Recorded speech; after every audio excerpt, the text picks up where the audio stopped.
What's good, everybody? This is Sabro594. I got a brand new deck to show you guys today, featuring the Team Rocket's Weezing and a regular koffing too for support.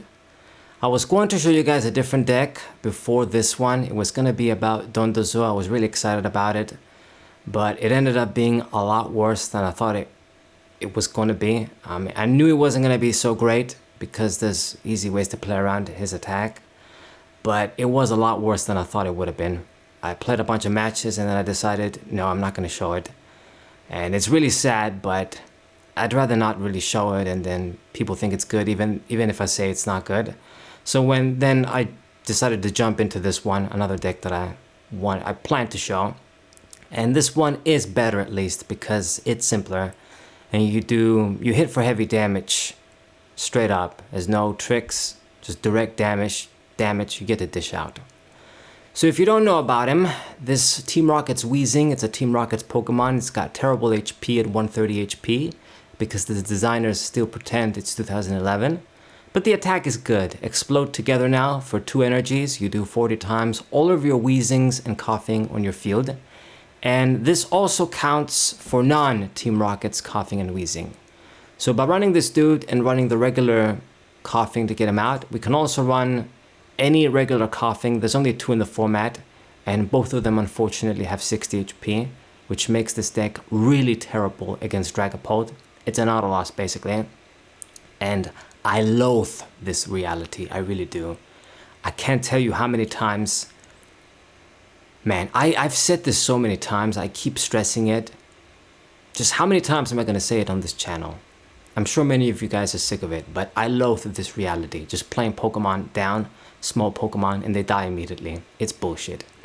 But anyway, the idea is we get this regular dude out, we get some of the Team Rocket's koffings, of course, we evolve into our Weezing, put a Team Rocket's energy, this guy's ready to go, and then you hit for 240 damage max if you got a full field of these guys.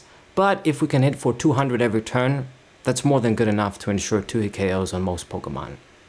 Or on all Pokemon, really. So that's a good damage to hit. So the HP is terrible, but at least we dish out some good damage for a 1-price Pokemon. That's it. These are all the Pokemon.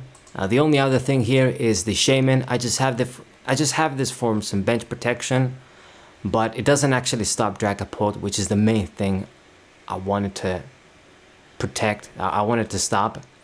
The way I read it, prevent all damage done to your bench Pokemon that don't have rulebox. I'm thinking to myself, does this actually stop Dragapult too? But I guess it doesn't. I found out the hard way.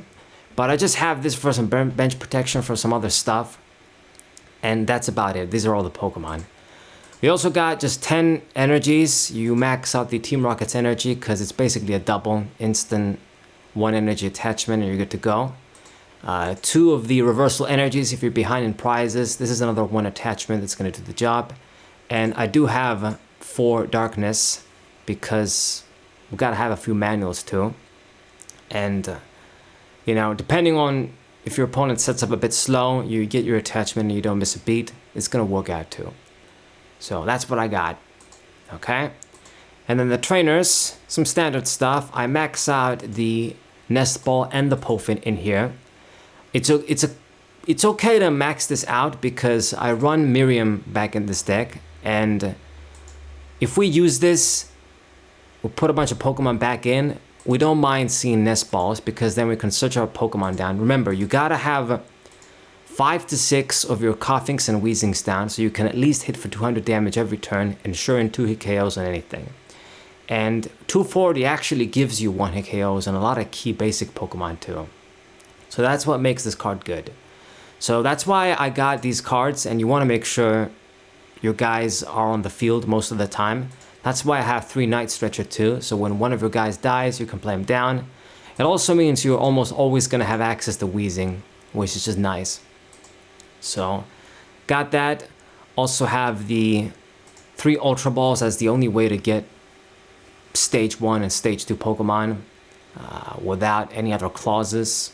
I suppose, just generic, any Pokemon, get them with Ultra Ball. The cost is a bit high, especially for this deck, but I don't really see any other way. I mean, the Team Rocket's Ball, we could have used it, but it's not consistent. I don't want to be flipping coins and maybe I get an evolution.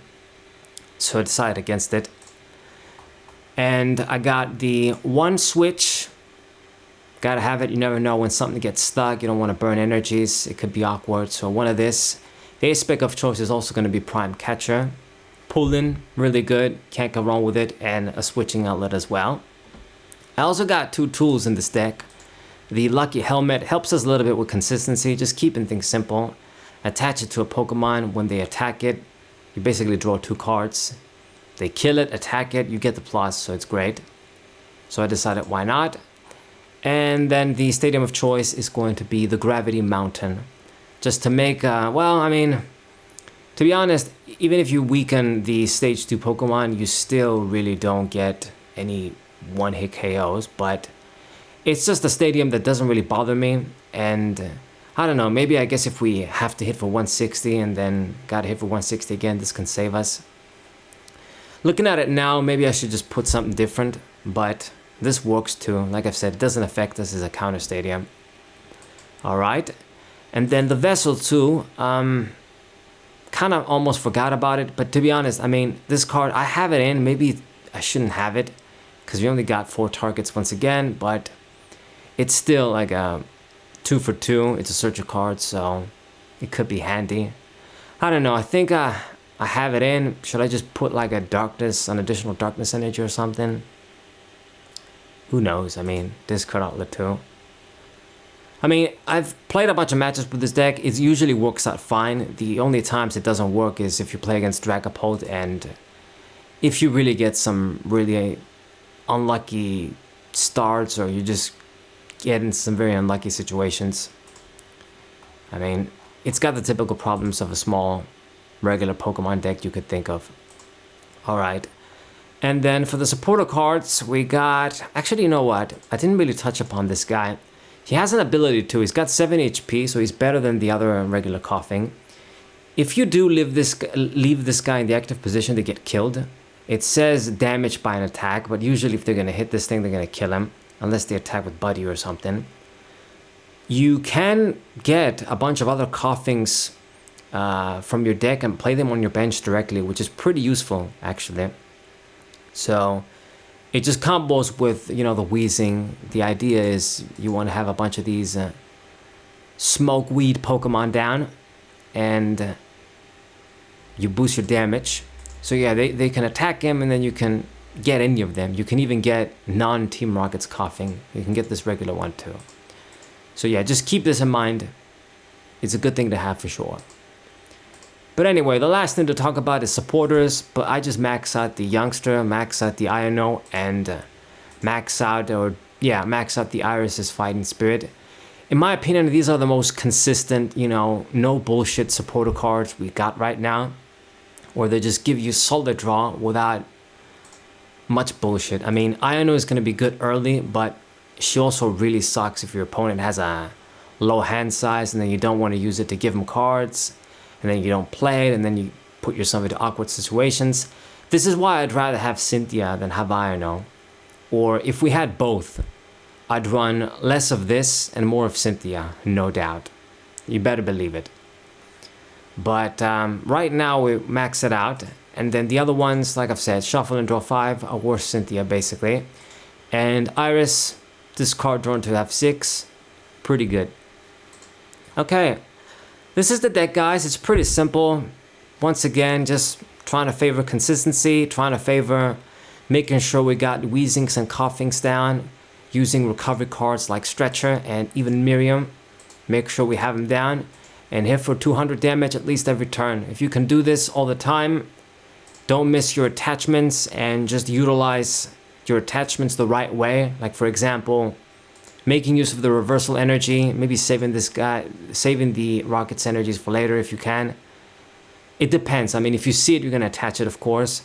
But just making sure your draws and your plays go smoothly. You don't miss a beat with your attachments, your evolutions. You hit the damage you got to hit. You should be good. This deck is a lot more consistent and a lot more reliable than Dondozo, that's for sure. With Dondozo, it was just hell, man. He needed a 3 energy attack for it to be a bit better, not a 4 energy attack, so that when you can't really rely on the rage attack, you got another option that's easier, quicker to power up. But anyway, I digress. That's the deck profile for Weezing. Hope you guys enjoyed it. Sub to the channel, leave a like, share the video with your friends, and I'll see you guys on the matches. What